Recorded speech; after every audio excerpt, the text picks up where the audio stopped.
I've no red box around me, Adele. Oh, here we go.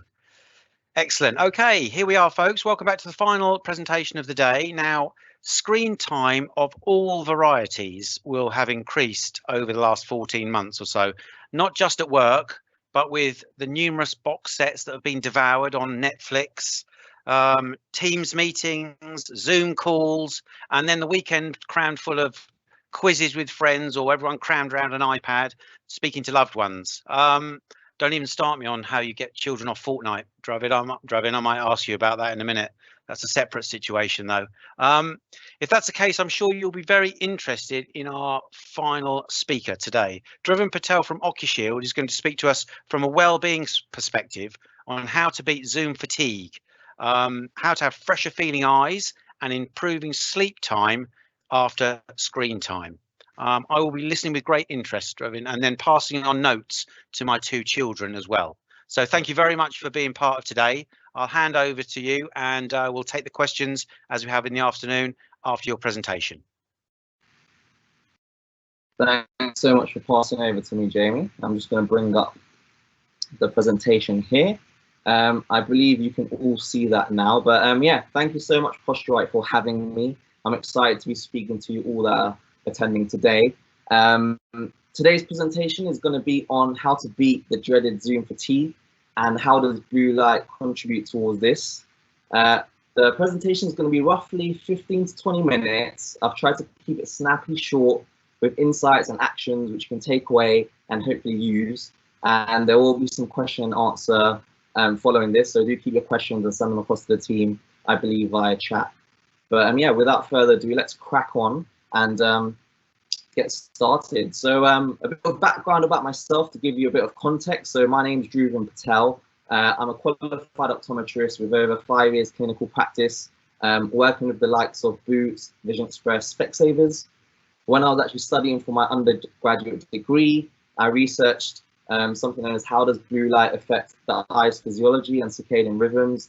And off the back of that, I span out a line of medically rated products which limited something known as blue light, which I'll go into. And through that, we created a whole ecosystem of products to help people beat screen fatigue. And my vision is to protect everyone's eyes in the digital age, and especially in the workplace. So I think this topic is really important to me, and I'm happy to be sharing a little bit more on it today for you all. So what is Zoom fatigue? Generally, what this has been called, it's usually the exhaustion that anyone feels of any kind when it comes to video calls or conferencing. And I want to take that a little bit further and adapt that. I think it's the exhaustion you feel after cumulative exposure to any screen time. And the reason this is because, you know, with backlit screens, there's so many of them that we have now and use, and we're putting our eyes under far more stress than we used to do.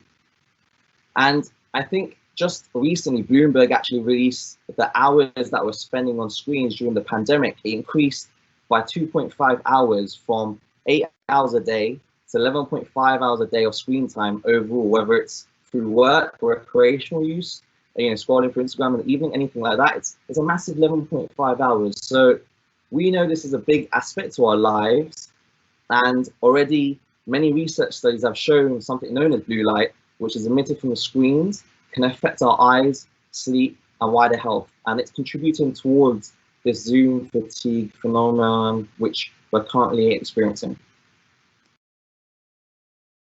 So to expand on this, this harmful blue light, we know it affects our health in 3 main ways, which is the sleep, eyes, and skin. So start with the eyes. The cumulative exposure causes eye strain, dry eyes, and headaches.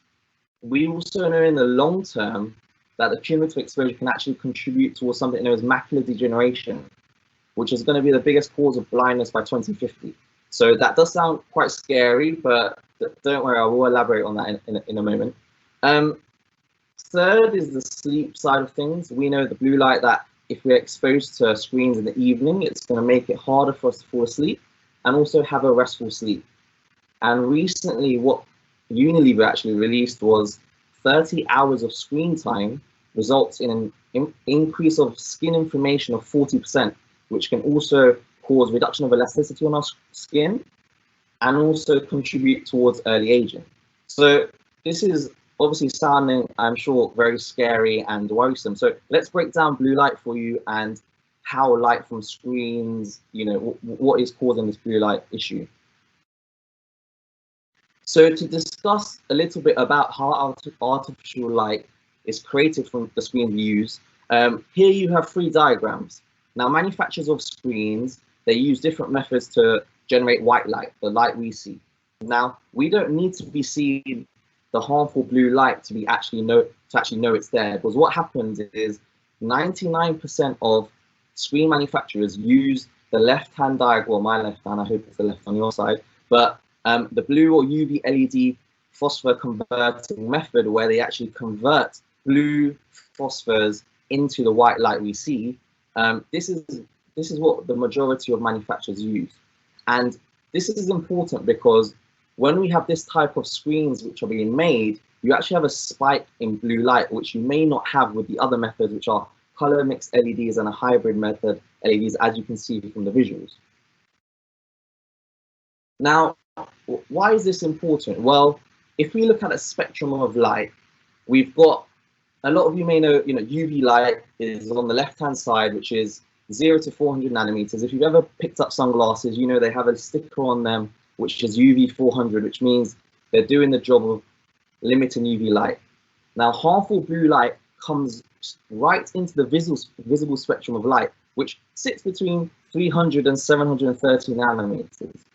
Now, I know I spoke about UV light going up to 400 nanometers, but in textbooks, this is what we're taught, but in real life, there isn't this magic cutoff. So there is an overlap of UV light and blue light.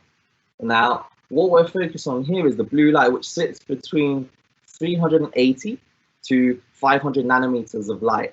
And why is this important? Because it sits so close to UV light, actually less of it is required to cause a detrimental effect to our health. That's because the shorter wavelengths of light carry higher energy. Now, this is really important. And I think if you look at this diagram, you can see the blue light hazard. So between 380 to 455 nanometers of light, this is the type of light that affects our eyes, our visual system, and also causes headaches. And then you've got good blue light, which is through 470 to 500 nanometers.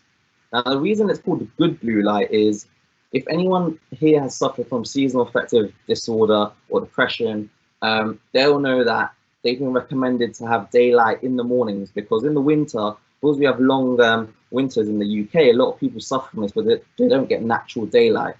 That's why good blue light is good for you when you're having that in the morning, anything before midday. But what happens if you have this type of blue light in the evenings? It's going to also affect your sleep-wake cycle, which I'll elaborate on a little bit later. Now, here what we have is something called a spectrograph.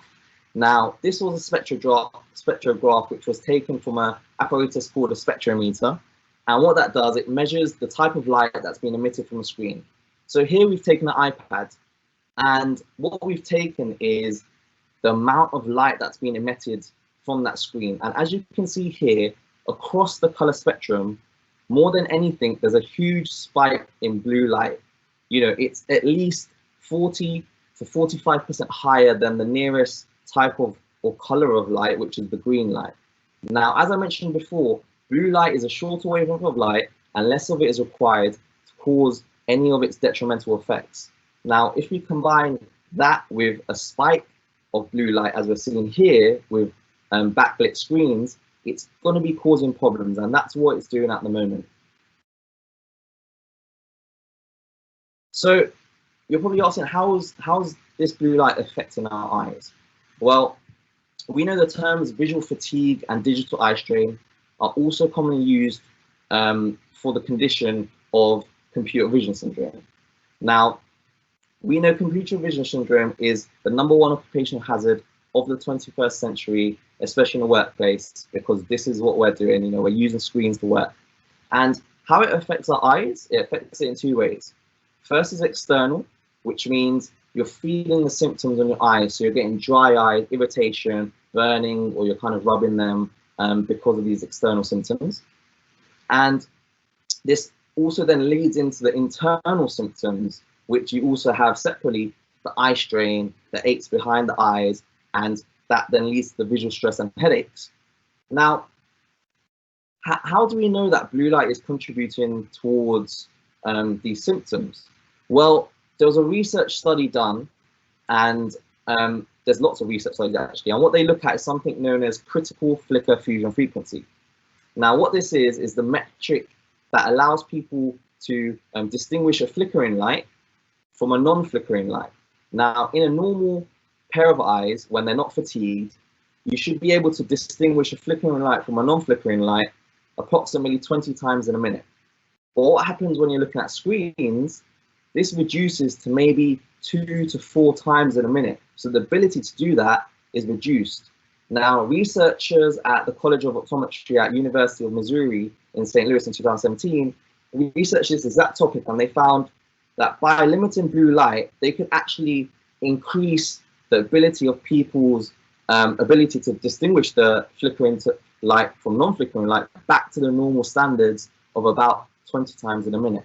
And they used this as the key measure to identify actually if they reduced that blue light, they were finding people weren't, they were able to distinguish this light, and therefore meant they weren't suffering from the visual stress or eye aches because of this.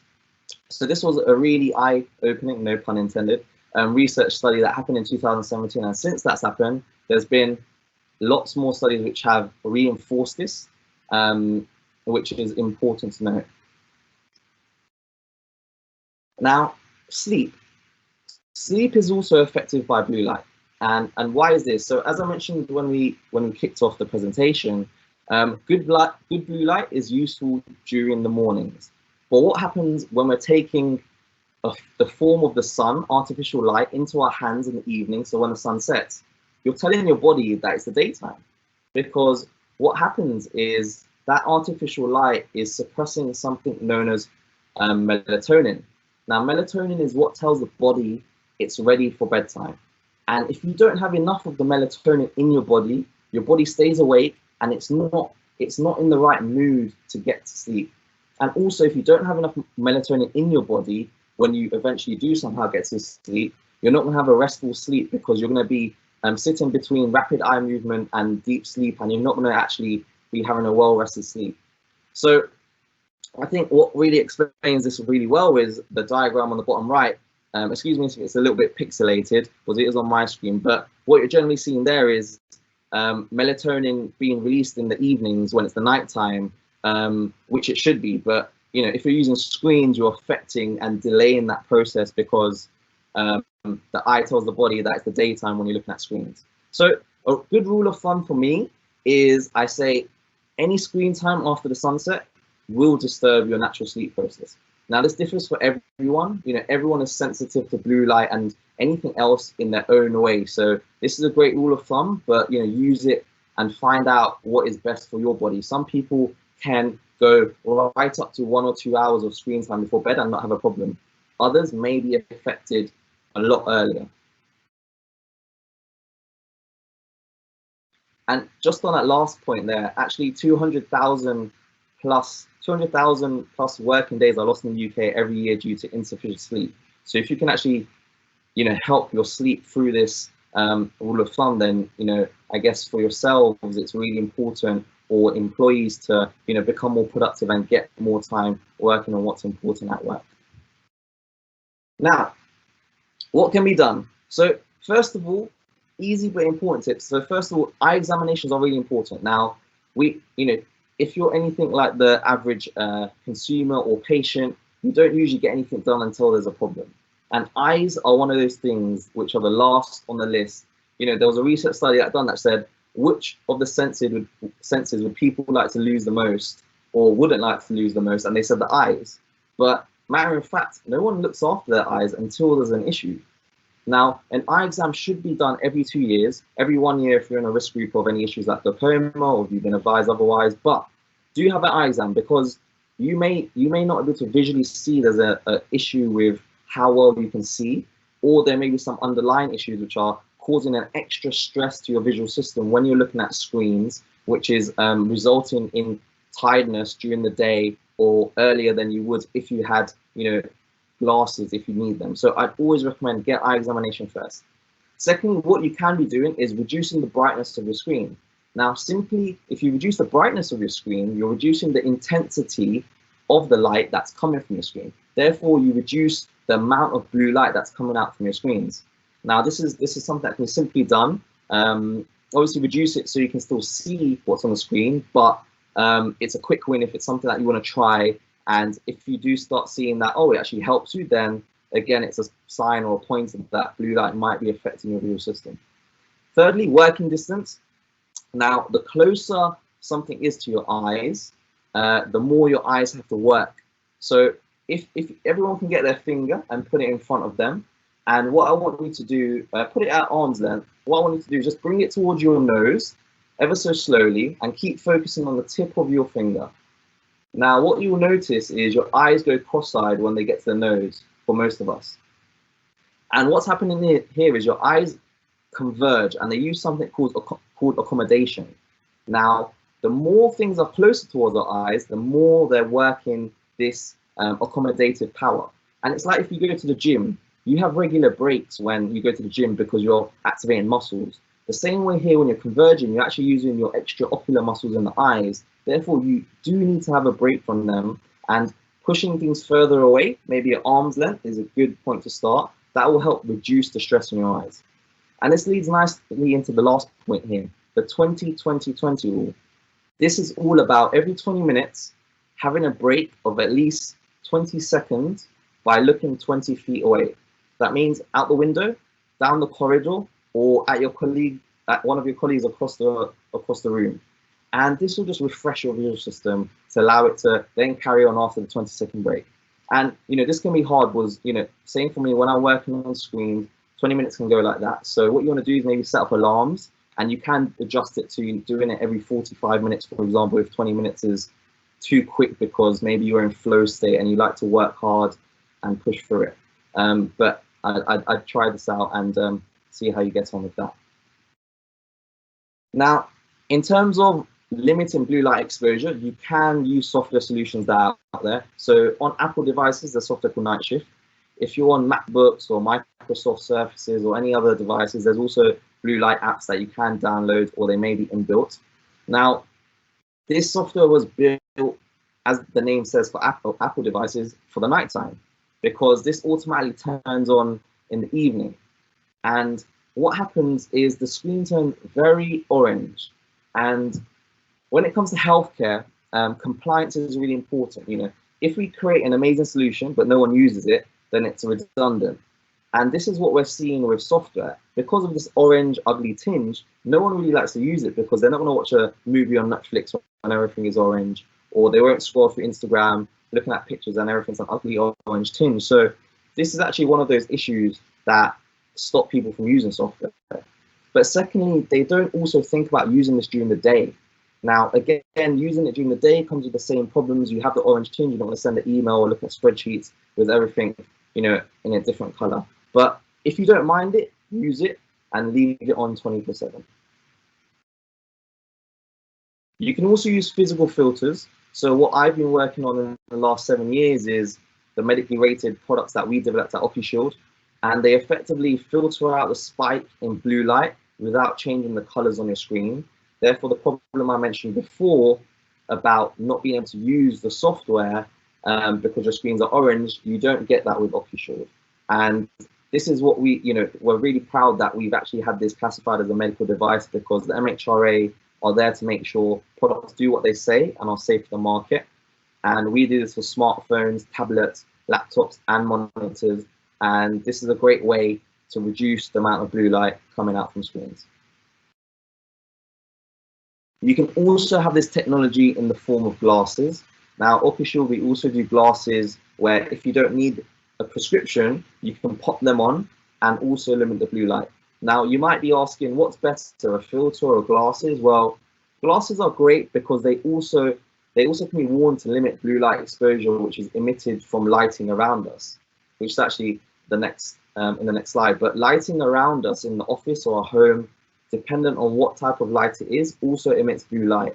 And if you've got bright daylight light around you, that's also going to be affecting you after a few hours. You know, that's going to be affecting how you're feeling because of that. But by wearing glasses, you can also limit that exposure where filters don't do that.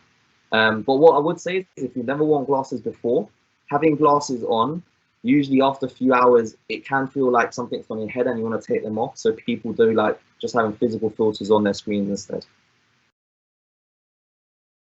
And then lighting, as I mentioned, lighting also emits blue light. Now, because it's an indirect type of lighting, there's actually more harmful blue light emitted from lighting around us, whether it's in our homes or offices.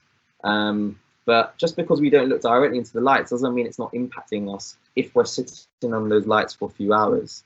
Now, we created something called the Oculum. So it's actually a portable desk lamp, which you can use in your kitchen or bedroom, which allows you to toggle through different types of light during the day. So we advise to use the cool type of light during the morning, which you can use through the Oculum touchpad, and then the white light, which is 4,000 kelvins, which has less of a blue light in the afternoon, and then the warm light in the evenings. You know, if you're maybe reading stories to your children or you're working late, it's actually ideal for that because it has low blue light.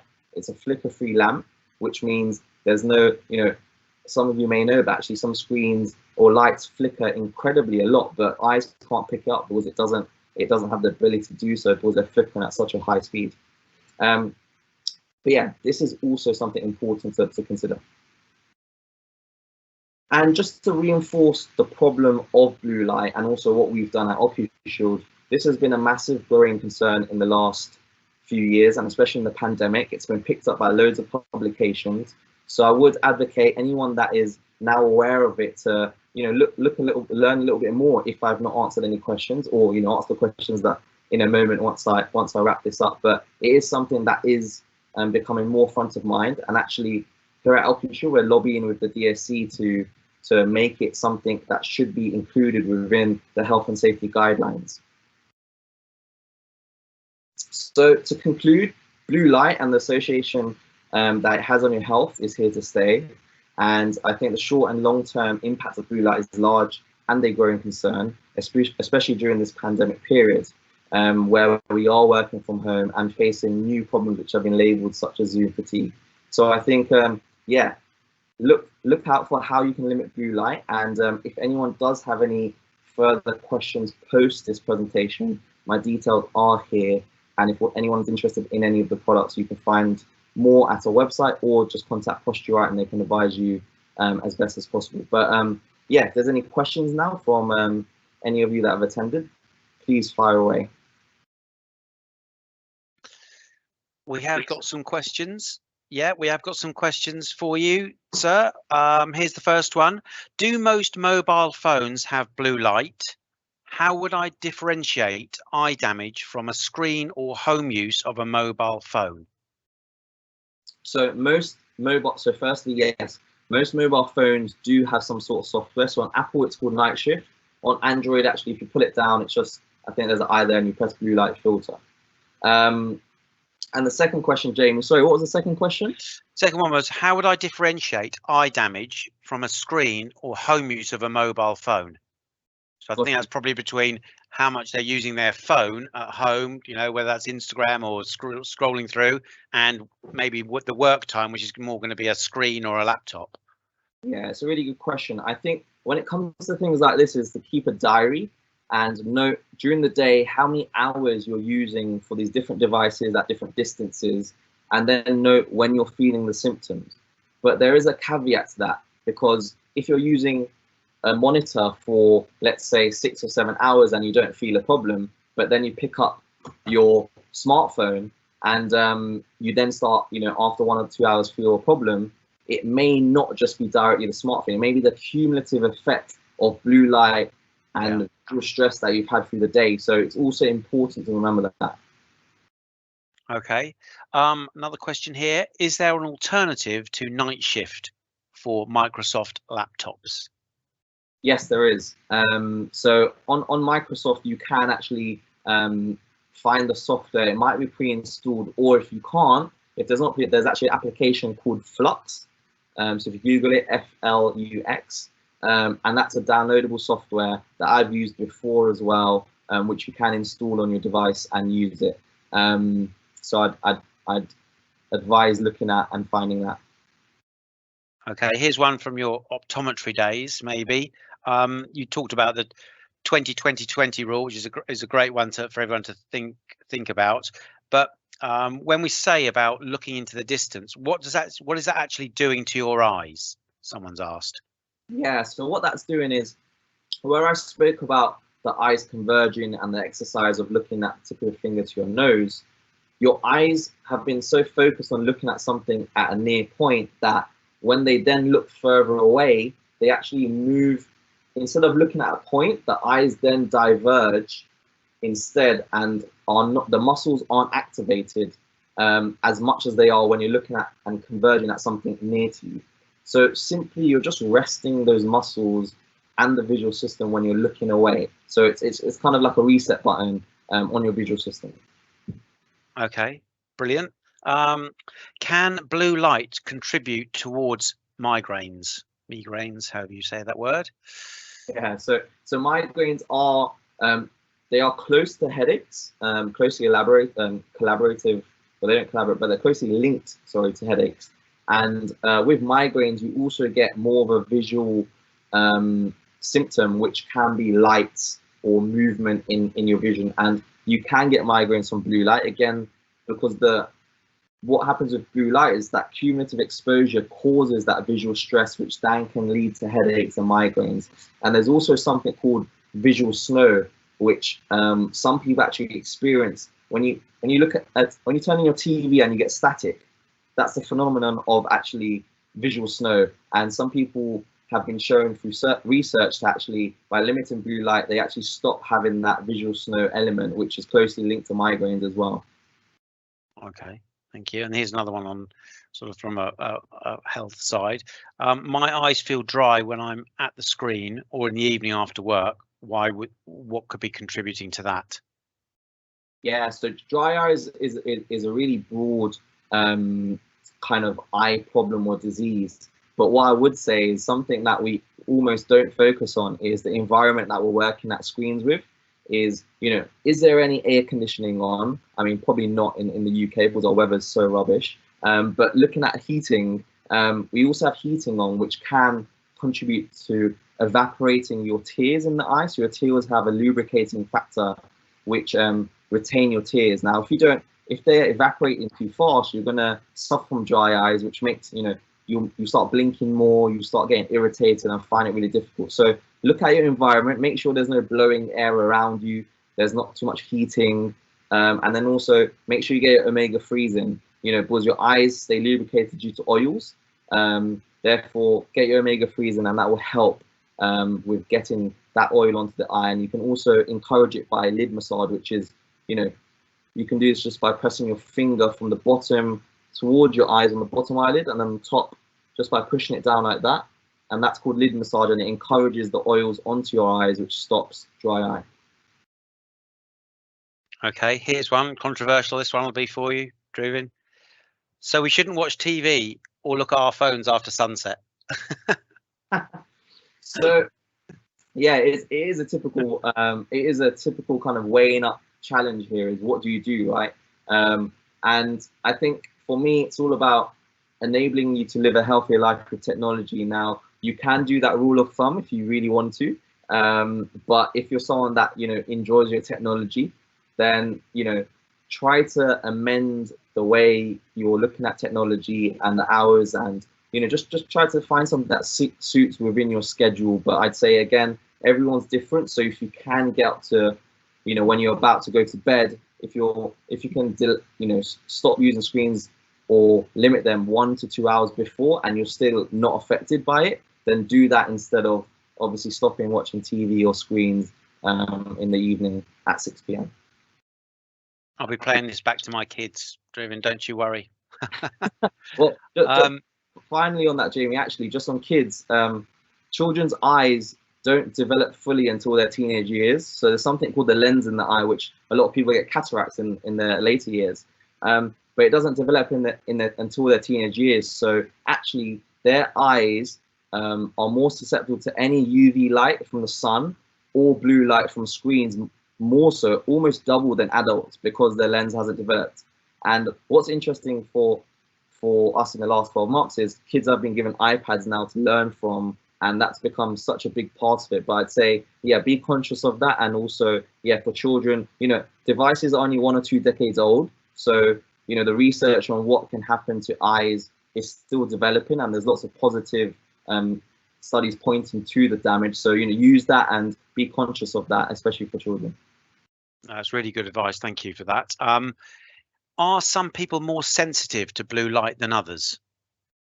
Yeah, definitely. It's just the same way if someone drinks coffee, you know, you're not, basically sleep practitioners say you shouldn't have coffee before bed, right? But incredibly, I know people that can drink coffee right before bed and fall asleep. The same way coffee affects people in different ways and different types and bodies, the same way with blue light. So it is very subjective.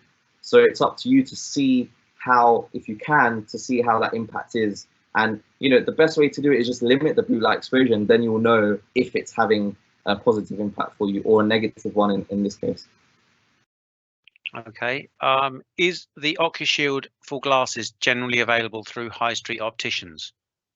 So we've just launched with Superdrug opticians, but we don't have any partnerships within the high street. But if you do go to your local opticians, they can, you know, when you're getting prescription glasses, they can put a blue light coating onto your glasses. But what I would say is they only reduce up to 19% of the blue light, which is better than nothing. But for example, as a standard, all our products limit as a minimum 40% of the harmful blue light, so almost double. So just do note that when you're going to the local high street to get a coating on your glasses. Okay, excellent. Is the blue or UV LED light more prevalent in older monitors? It's probably less of an issue with older monitors because the newer monitors are created with LEDs, OLEDs, and they're bigger and brighter, and they have more LEDs packed per kind of centimeter on a screen. So actually the older ones are probably a little bit better, but they also have an issue with the amount, you know, flicker rate, flicker frequency, which can be a separate problem altogether. So the answer on the blue light is yes, they have less blue light, the older monitors, than the newer ones. Okay. Can the blue light be remedied by using a colored screen overlay? So some color overlays can help. I know, for example, if you use a blue color overlay, it does absorb some of the blue light. You can also use an orange one to do the same thing. But again, just like optical coatings on prescription glasses, the amount of blue light varies, and it might not be limiting the spike of blue light, which sits at 460 nanometers. Was, you know, between the spectrum of light, you don't want to be filtering the wrong wavelength of blue light because it won't make an impact. So just be conscious of that. Okay, we've covered that one. Can blue light blocking be added to prescription glasses? You covered that with the 19%. Got one here. I've heard that blue-eyed people are more sensitive to lights and more likely to suffer migraines. Is that true? Or any color eyes, I suppose. Is there any variance in that? Yeah, no, it's actually a valid point. Those that have lighter color eyes, because they have less melanin, their eyes, their irises, which is actually where the color pigment sits, has more of an impact on their eyes because they let in, again, more UV and blue light, but also they find it harder naturally to absorb because it's a lighter color. Because melanin, the way it's, you know, our bodies are manufactured or made, is melanin is a natural blocker for UV and blue light. So when you have lighter eye colors, you are more susceptible. So yeah, even more so, you should be wearing, you know, sunglasses when it's an overcast day if you have lighter colored eyes. Brilliant. Well, that's all the questions that we've got come in. That's been really interesting. You know, I can vouch for the product. I've got one on the front of my mobile phone. I think it was a sample that I took from you from one of our other events, Dhruvin, but I'm happy to give it a plug because they are excellent products. That's been very interesting. It is something that we are probably, I think you said at the start, people only go to is a bit like when it starts to be an issue, whereas actually it should be something that should be ongoing to try and prevent issues further on. So thank you very much for joining today. We do provide the Ocushield products, so they'll be available to see information on the website if you want any more detail, or like Dhruvin has said, if you have any more questions or queries, do send them into the Events at Posturite email address, and we'll get any information we can share back to you as soon as we can. So that's it, folks, for today. I hope you've enjoyed it. Our first virtual conference. I think we've got through pretty unscathed. Just to repeat that all the presentations that you've seen over the last 2 days will be being sent out to the delegates in the next early part of next week, I think. Thank you very much to our own in-house team, to Emily and to Adele, not just for their help on the day, but all getting everything organised leading up to the day. And I hope you will join us again for future events. And just like to wish you all the best. Have a very healthy, safe, and let's all hope an enjoyable summer ahead. Thank you very much for spending your time with us today.